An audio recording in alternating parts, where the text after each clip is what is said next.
Welcome to the third part of Cataclysm, Dark Days Ahead, Tales from the Final Day. Sit back, relax, and perhaps enjoy a warm cup of nutritious bone broth as we continue our tale of the survival of Foster Punch Meyer.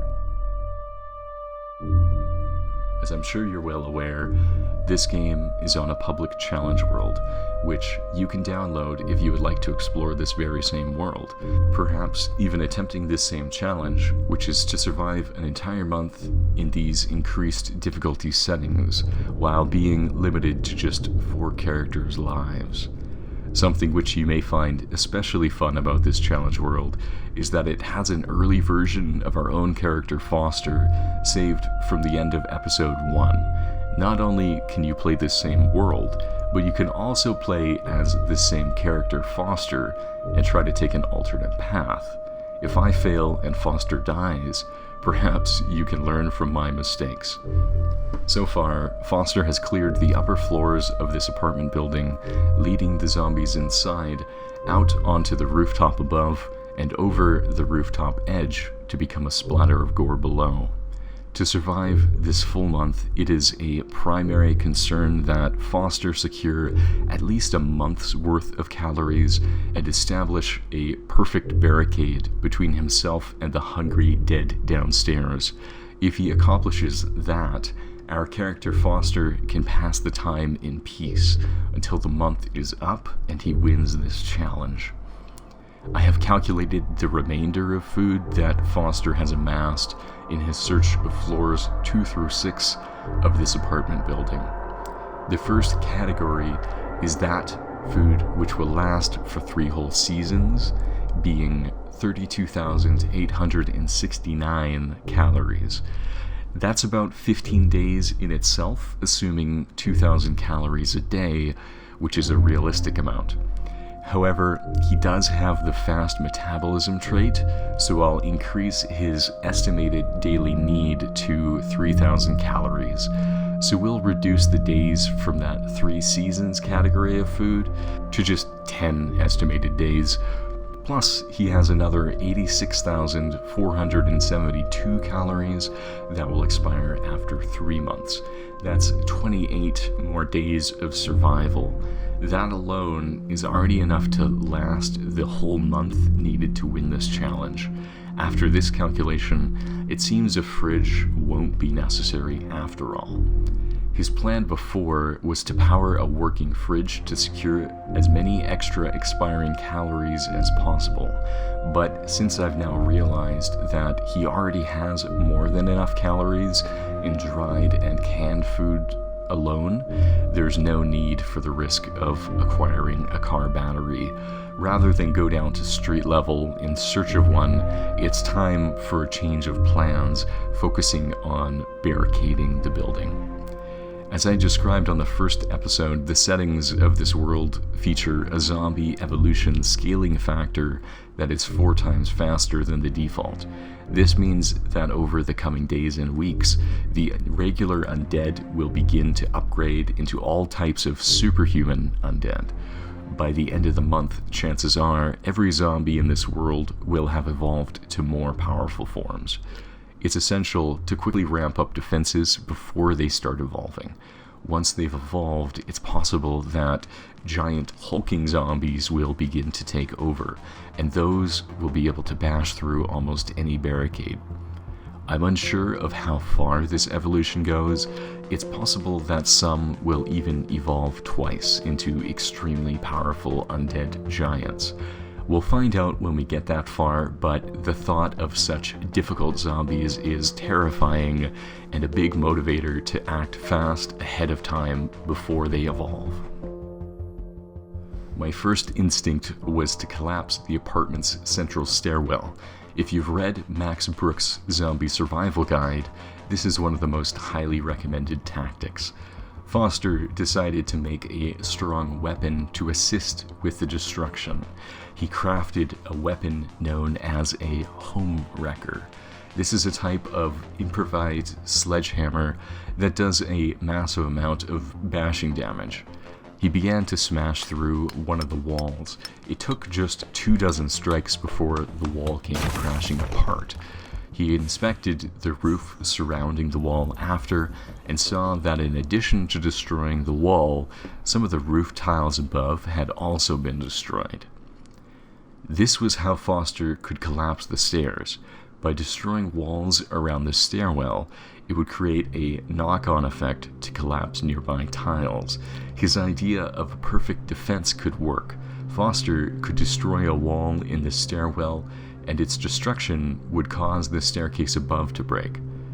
But he needed a way to get back up after destroying the stairs. A handheld stepladder could be built at fabrication level 3, and so Foster set to studying his book, 101 Crafts for Beginners. He feverishly scanned the pages to the sounds of the wailing zombies below. Finally, he was ready and set to crafting a stepladder. It was large and burdensome, but would let Foster climb back up after breaking the stairs. Foster descended to the dangerous first floor. He set the stepladder against the stairs as he began to smash his home wrecker into the stairwell's wall. As he continued to bash at the wall, Foster took breaks to catch his breath. Before he could finish, a tough zombie entered the stairwell. Foster led it up the stairs to the rooftop. This one was stubborn and took a while until it was finally dealt with. He then went back down to the first floor. He was determined to break these stairs and secure his sanctuary. He just needed to break the wall. Taking breaks when he was exhausted, Foster kept smashing at the wall with his makeshift sledge. He could hear footsteps all around him as the zombies in the first floor apartments were drawn to his noise, but he carried on. Foster needed this. A second zombie came into the stairwell, and Foster brought it up the stairs to the rooftop. Aside from a small tear in his light Molotov jacket, this zombie went over easy. He had to finish the job. He went back downstairs and kept smashing with his sledge, determined to break the wall and stairs. He was so close now, but as the wall broke in front of him, a zombie lumbered forward through the collapsing ruin. It blocked where Foster needed to place his stepladder. The creature was nearly dead. Foster caved in its skull with a single strike of his home wrecker, but as it fell, a second zombie approached fast behind. Then, a decayed zombie began closing in on him from the stairwell entrance. Foster had trapped himself on the ground floor. He needed to get the stepladder up, but as he grabbed it, the two zombies were on him. He raised his arms to protect himself, his shirt ripping from their gnashing jaws. The zombies were too close for Foster to place the stepladder. He had no choice but to run out of the stairwell and into the first floor hall. He'd need to find another way up. As he entered the hall, he flicked his flashlight on. To the east, he could see a place where a ceiling had been broken by zombies earlier. It seemed his only option to get back upstairs, but there were zombies swarming it. On the other side of the hall, two zombies were slowly approaching. Foster made the split-second decision to try for a hole in the ceiling at the end of the first floor hall. He had noticed it before from above. It was the only other path back up that wouldn't require him to go outside to the streets, avoiding the throngs of zombies he expected to be out there. He needed to avoid this group of zombies in the hall and rush between them, but he was already panting for breath. This was it. The entire month ahead depends on whether Foster can make it back up after collapsing the stairs. Foster tried to spread out the zombies by crossing from side to side of the hall. They were drawing towards him and away from the hole in the ceiling, but he could still see a zombie dog and another strong zombie just beyond his goal. There was no choice but to run forward into the danger. He would either live for the month or die here and now. Foster tried to squeeze by the zombies, but was grabbed. He broke free, clambering over a hallway mailbox. Ahead, a zombie was standing directly under the ceiling hole. There were now several zombies nearby, and a dozen more approaching, having seen him from the adjacent rooms and windows to the outside. He neared the ceiling hole and the zombies that awaited him. He quickly placed the stepladder above the splintered wood and wreckage of the broken ceiling, avoiding the 4 zombies that were right on his heels as Foster clambered up the stairwell to safety. It was done. Foster had destroyed the stairs and climbed back up to the safety of the now separated upper floors of the apartment. But it was not quite over. As he began to climb the stairwell, he noticed that the staircase had been damaged more than he expected. The stairs up on this level had also been broken, and he couldn't be certain whether the damage went all the way up the stairwell.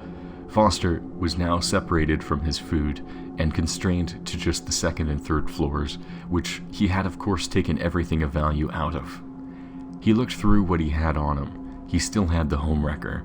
It could create holes in the ceiling above by breaking a wall. It was his only tool, but it could work. Foster tried to make a hole that he could climb through, and it proved difficult. He had to try multiple places. The home wrecker itself was taking damage, and Foster had no means to repair it. After a few tries at different spots, Foster was finally able to climb up through a closet into his refuge at the upper floors. Foster was safe, possibly even perfectly safe now. He celebrated by chugging milk until he was turgid and full. Through that dangerous feat moments ago, Foster may have just secured his survival for the entire month. He could be the luckiest guy in the Cataclysm, and the potential victor of this challenge. Of course, I will play out the entire month, but if you came here for action and tension, that is mostly over. For those who are here for the entire show, let us see what Foster's zombie paradise is like. Now that the building was secure and free from the undead, Foster began to take account of his water. If he didn't have enough, it would be essential to set up bowls and other waterproof containers on the rooftop to capture any potential rain. He had a good supply of pop drinks and soy milk, but those were more filling than hydrating.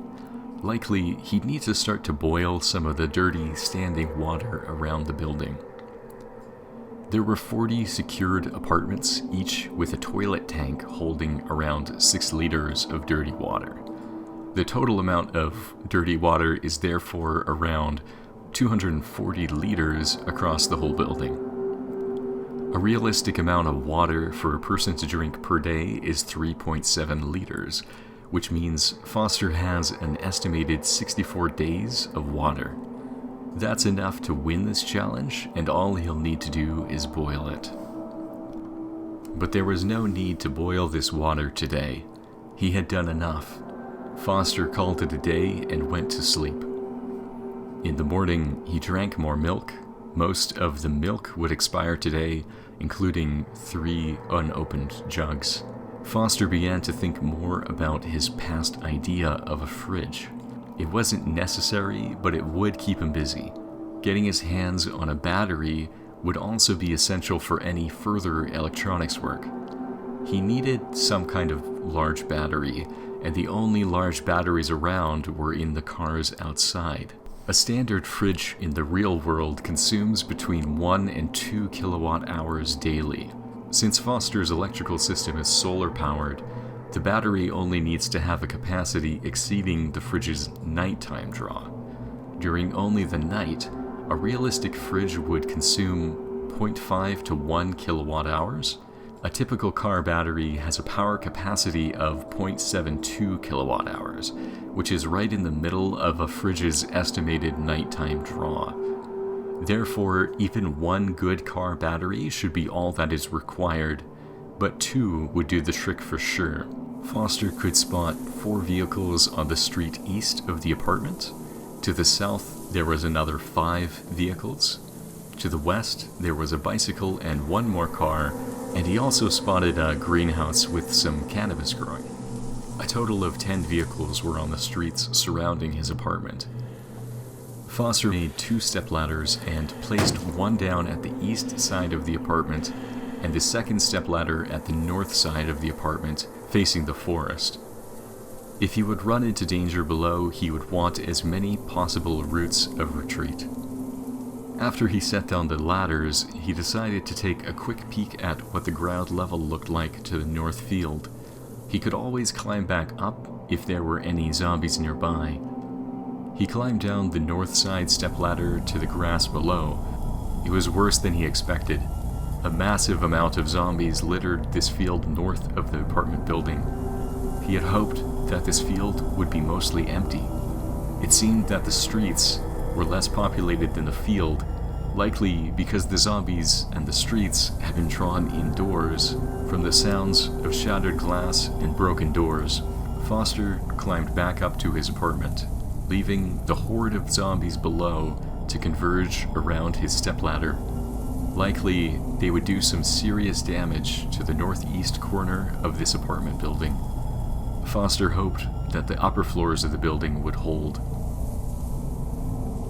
Foster wanted to lure the zombies he had attracted to the northeast corner away to the northwest instead. If there was one skill Foster had, it was that he knew exactly how to use himself as bait for the zombies, whether luring them off the rooftop or away from these car batteries. Foster built a 4th stepladder. This one he placed at the northwest corner of the apartment. There are now 4 stepladders, one to the east, northeast, northwest, and one inside the building. He stepped down this northwestern ladder, but as he climbed down, he was ambushed by 3 zombies who emerged from under his stepladder. Foster couldn't get back up until they were drawn away. He rushed out into the open field as the horde of zombies turned and began to approach. Foster weaved between the zombies and his ladder and climbed back up to safety once again. It was a success. The zombies were drawn away from the vehicles to the east. When it was night, Foster would return to make his attempt on the car batteries. He returned to his apartment and continued to practice his electronics, taking apart another television and experimenting with audio parts. He realized that he could disassemble his noise emitters to regain their solder and then craft them again for the same amount. All his practicing would cost now was time, plus the power from the few disposable batteries he had left. Foster reached level 3 electronics. He needed level 4 to know how to adapt a common fridge to his custom electronic system. He was now making small electric motors to build his electronic skill. He had to use the batteries from his mall cop taser as well as a flashlight to keep his soldering gun going. At last the night fell and it was time to get a battery. For hopefully the final time, Foster would need to risk his life by traveling on street level. Taking only a cell phone for light and a toolbox, Foster descended to the nighttime street. He crept towards a van, but a zombified dog and zombie approached from the darkness. Foster rose to a sprint and dove into the van's trunk, closing it behind him. Shifting up to the front of the car, he removed the car's battery as the zombies attempted to get in from the back. He had 1 battery so far. That would likely be enough to power a fridge, but Foster had his mind on an additional freezer too. Foster decided to try for a second battery. He exited the car, but noticed his cell phone light was still on and revealing his presence. So he shut it off and sprinted away from his last position, now shrouded in the darkness. Sneaking towards a cargo truck, Foster entered from the back, closing the truck's cargo door behind him. He removed this second car battery. This was more than enough. He started to head back. As he returned to his stepladder on the east side of the apartments, a zombie dog sniffed him out. He ran as it nipped at his heels, making tears in the leg of his jeans. Foster climbed up the stepladder and returned to safety, now with 2 car batteries well capable of powering both a fridge and freezer overnight. With more electronics practice, Foster finally reached level 4 electronics near dawn of the 3rd day. Now he only needed one more level of mechanics before he could get the fridge done. Foster ate some peanut butter and jelly sandwiches before digging into his book Under the Hood. The morning light rose as he learned the final things he needed to make his fridge and freezer. A couple hours of work and the fridge was adapted for a custom power source. Now Foster just had to mount the heavy thing on a frame. As a note, I am using my own mod, Crude and Improvised tools, where I've created an easy recipe for a custom improvised lift. If you add a lift to a vehicle, you can use it to install other vehicle parts up to 500 kilograms, like this fridge. As he was working, he grew extremely exhausted and shambled into his bedroom to sleep. The next day, Foster awoke at 5 a.m. He had a breakfast of deli meats and washed it down with soy milk. Hopefully, this food would be in a working fridge by the end of the day. He tested out his custom lift to mount the fridge, and it worked. The fridge was attached. Next, it was time to attach the solar panel, but unfortunately, Foster needed one more level of mechanics to figure out how to set it up.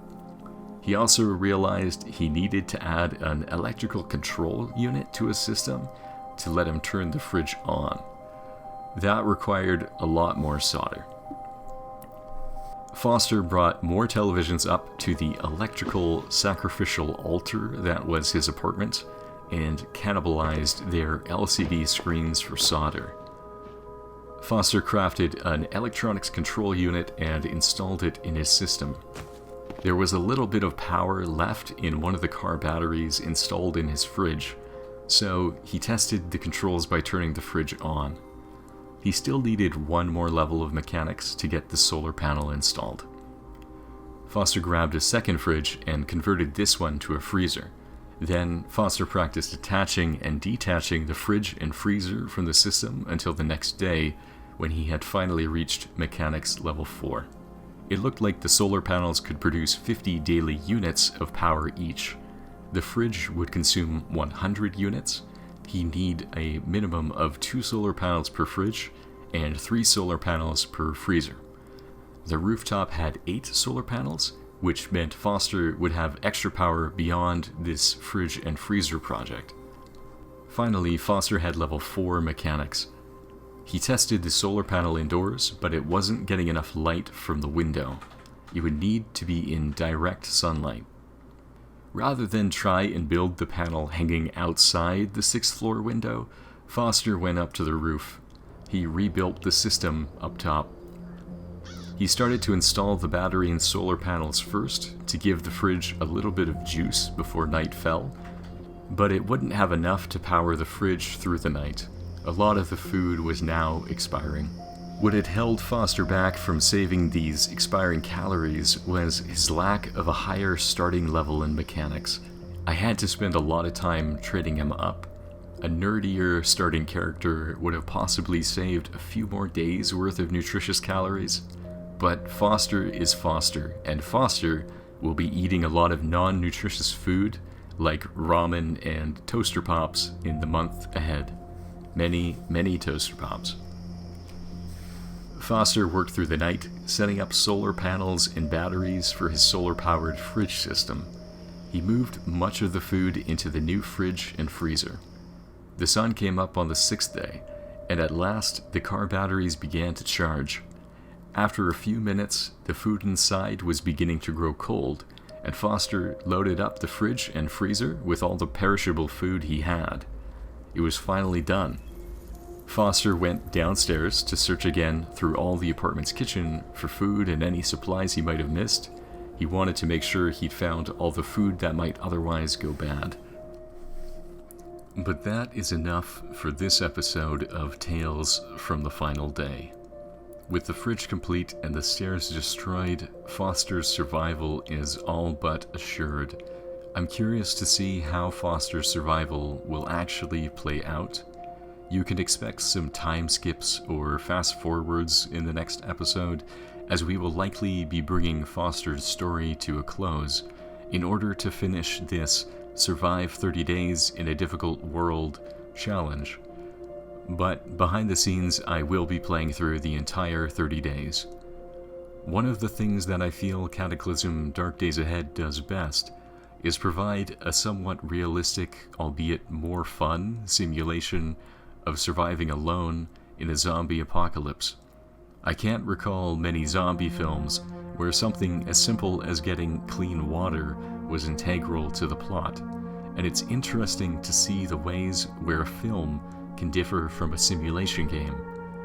For me, making a Cataclysm story is preferable to just writing a story without the game, as the game is founded in some common rules that the audience knows, and it's not possible for me as an author to tamper with the universal logic, aside from maybe modding in my own custom tools to help me with certain objectives. If you're interested in my Crude and Improvised tools mod, check it out in the description. I haven't submitted it into the main Cataclysm mods, so you'll have to manually install it, but someday I do intend to submit it to be added to the game proper. So take care, be well, and I look forward to the next episode of Cataclysm Dark Days Ahead, Tales from the Final Day. Thank